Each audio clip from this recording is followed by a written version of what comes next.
Trump is about to be sworn in as the 47th president of the United States.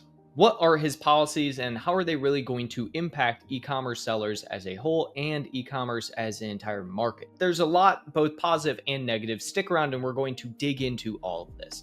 I think the most jarring and the one that everyone knows about first and foremost would be his plans around tariffs and where he is planning on tariff different countries and how it's going to work. So first and foremost, for those that are unaccustomed, a tariff is essentially a tax that you have to pay upon importing goods from certain countries. Now, this tax is usually paid by the business, not by the country itself. So this is something that would have an additional cost of goods sold for businesses within the United States. Now, what are his actual tariff plans? We're not 100% positive as of yet, but he has said 10% tariff on China and 25% tariffs on Canada and Mexico. So how is this really going to affect e-commerce sellers? Well, if you are someone who sells on any platform, whether it be Amazon, Walmart, Shopify, TikTok, any of those, you will likely purchase your products from a manufacturer somewhere. And from a Statista survey that was done in 2023, we can actually see that from 10,000 different sellers that were polled, 70% of them said that they have at least one product that is manufactured in China. So we can roughly assume 70% of products sold on Amazon that they have, manufacturing within China.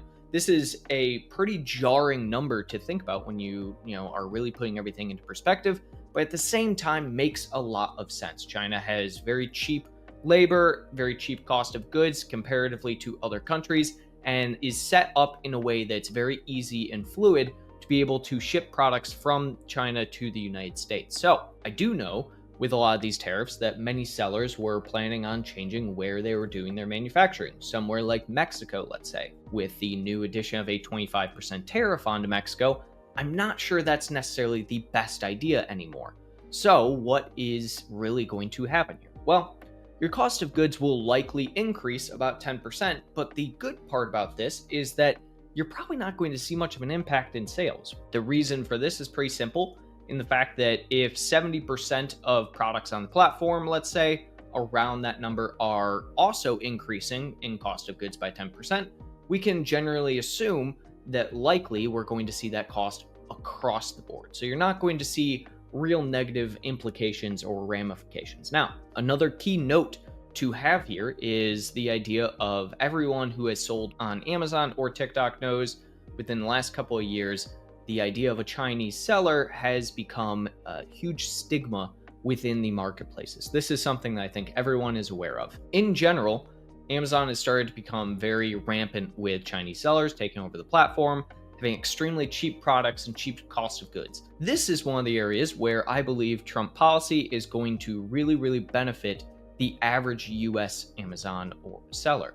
Why? Simply put, I personally believe that Trump is likely to implement policy not only in the form of this tariff, which yes, it would also apply to them, but also in the idea of how different corporations and different entities that are not from the US are able to sell and regulate goods within inside the US.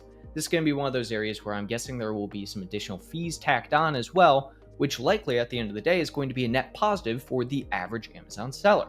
This is one of those things that is really good to think about. Now, when we're talking about Canada and Mexico and the tariffs as well, something you should note is the idea of programs on Amazon such as NARF. How is this really going to be impacted? Is it going to go one way or another? Is it going to really just get rid of NARF as a whole? Well, I think it's a little bit more complicated of an answer. The reality of it is that realistically, tariffing Canada and Mexico is likely going to cause Canada and Mexico to either tariff us back or create some form of trade regulation around the United States as a whole. What this is going to cause is likely, if you're using a program like NARF to import, let's say, into Canada and sell products in Canada, you're likely going to see that the cost in Canada through NARF is going to be substantially higher than it was before.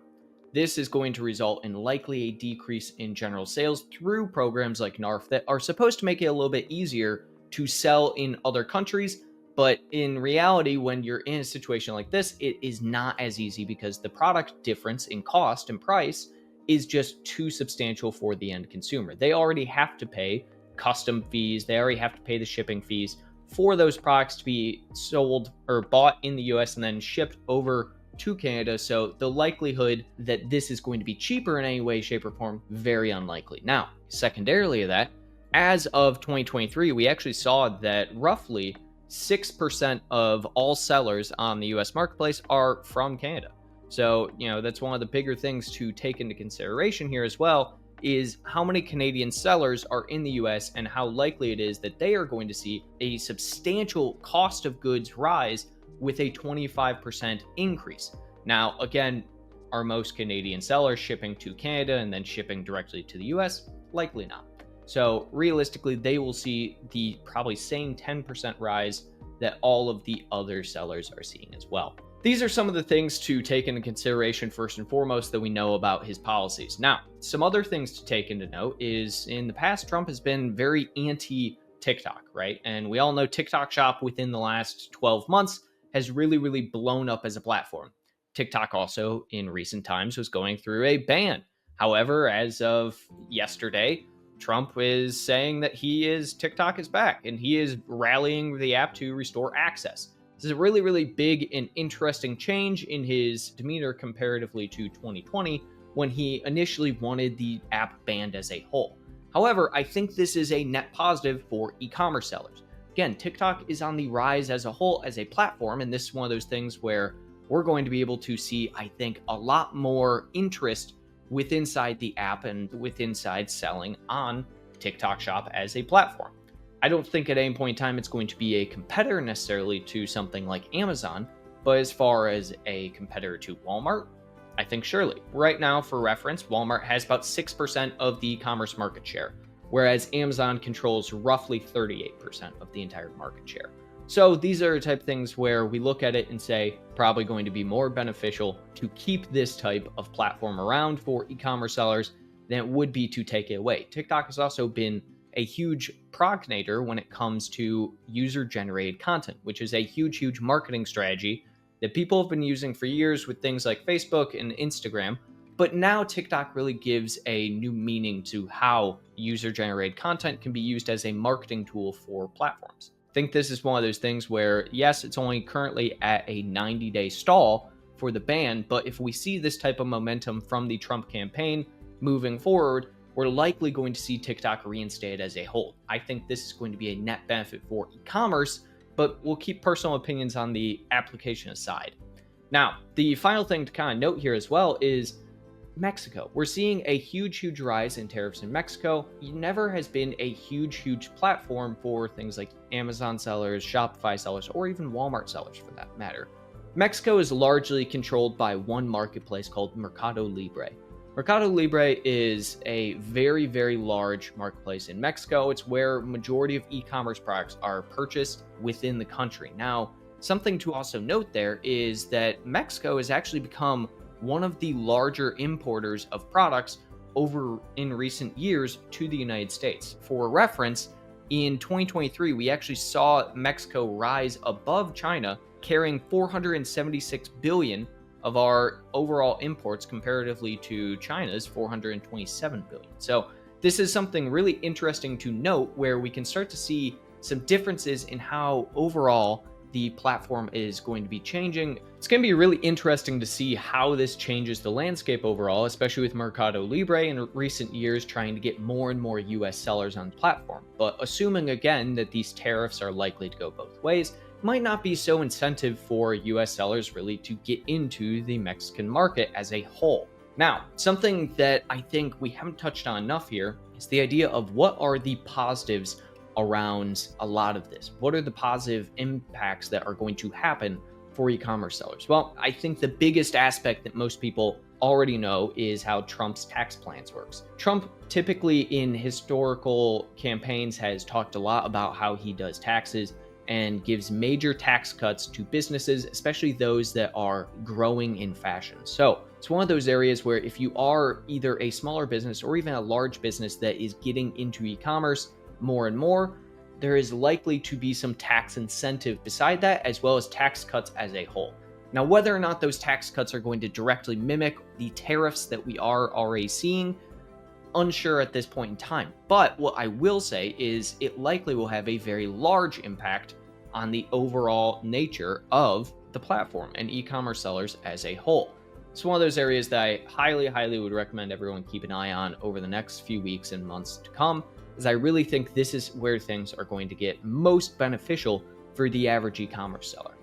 On top of that, I also believe that looking at a lot of the previous history that Trump has shown, we're likely to see some form of regulation around how Trump goes about.